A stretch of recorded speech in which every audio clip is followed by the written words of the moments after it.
In this video, we will provide you with a quick tip as to how you can best prepare in advance of selling your condo or co-op in New York City. I'm Nick at Houseit.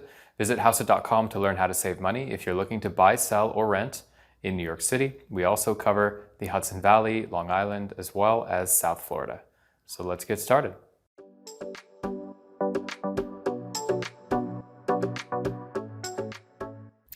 So we're going to give you a quick tip today. And this tip is derived from our experience doing deals here in New York City. And what we've found is that your typical seller is, generally speaking, rather unprepared for the phases that come after the accepted offer. It almost seems like it's a surprise when there's an accepted offer. They don't have any paperwork ready. They don't really know, basically how to move forward in a timely manner. And this is really a nightmare because in New York City, offers are not binding. Accepted offers, by extension, are not binding either. So if you get to the point where you have an accepted offer, you just listed, you're taking full advantage of the momentum of your sale, you get this amazing offer, you accept it, buyer's ready and willing and able to move forward, but then all of a sudden you don't have any of the due diligence documentation prepared for transmission to the buyer's attorney. Therefore, buyer due diligence cannot be completed, and who's to say that the buyer might not just see a new listing on the market and eventually just back out and not sign the contract.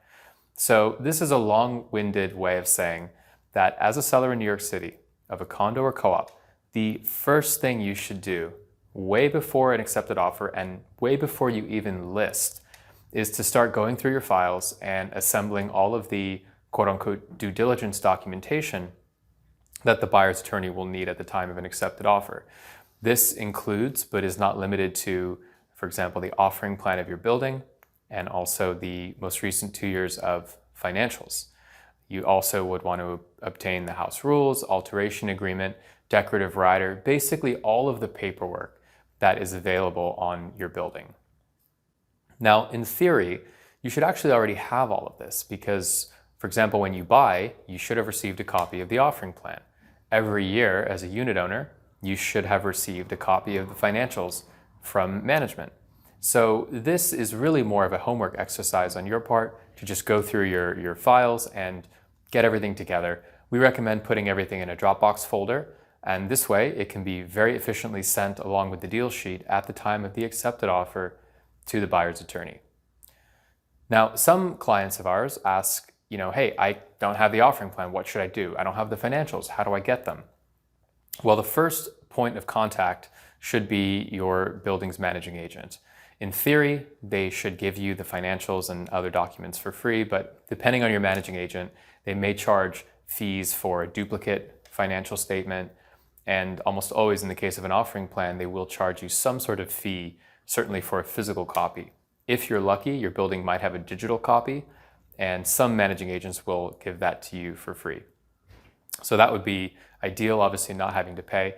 If you're adamant about not paying and your management's trying to charge you, consider asking a neighbor or somebody who's on the board if they might have a copy. And you could even go way back to your real estate attorney and see if they still happen to have perhaps a digital version of the offering plan on file with their office. So just to recap, if you're selling a condo or co-op in New York City, do your homework, get all your paperwork together, even before you list. It should be the first thing you do. There shouldn't be more than a 5-second delay between the time of an accepted offer and that deal sheet getting sent out, which includes that cloud storage link to the due diligence documentation that we've discussed. Now, the other quick tip we'll leave you with is to make sure that you are prepared with respect to a real estate attorney. Do not wait until the day of an accepted offer to contact your lawyer, maybe the one you worked with in the past, and see if they're available to help you on this particular transaction. We recommend connecting with your original attorney prior to listing, maybe reaching out to a few more. If you have friends or family who've used a lawyer recently, you can consider speaking with one of them. And here at Houseit, we have a list as well of attorneys, so if you'd like that, please give us a shout or visit houseit.com. And so just have a quick conversation, make sure the attorney is available, not like going on a 3-month vacation, hasn't retired and so forth. And this way, when you have an accepted offer, there won't be any delay in terms of knowing which attorney you will be listing on your deal sheet. So we hope you enjoyed this video. Any questions, leave us a comment below or send an email to team@houseit.com. And please remember as well, we can help save you up to 6% if you are selling here in New York City through our Houseit Assisted FSBO service. We also have our 1% full service listing option for a more traditional experience if you are still insistent on saving a bit of money on commission. I'm Nick at Houseit, and we'll see you on the next video.